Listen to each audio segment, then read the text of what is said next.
Na the other good thing ni kwamba kwa kuwa sisi tuko katika uchumi wa Kiafrika, kuna baadhi ya vitu ambavyo sisi kuvifanya ni cheap kuliko mtu ambaye yuko mataifa nje akitaka kufanya.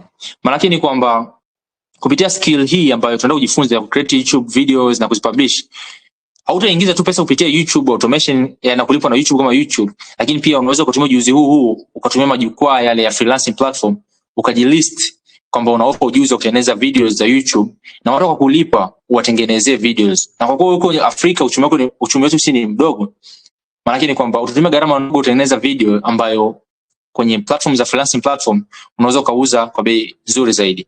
Mfano mzuri ni kwamba, and I'll share a link with you guys, unaweza kuingia platform kama Fiverr au Upwork ukaangalia jinsi gani ni expensive kutengeneza video.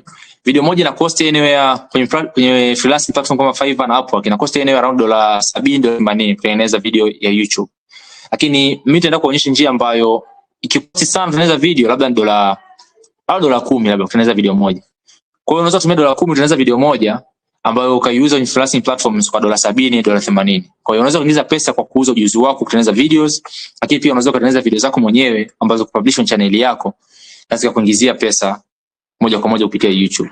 Kwa hiyo it's a skill ambayo ni multipurpose, itakunufaisha moja kwa moja kupitia YouTube, lakini pia unaweza ukairesell kwenye freelancing platform na kunufaika kwa style hiyo.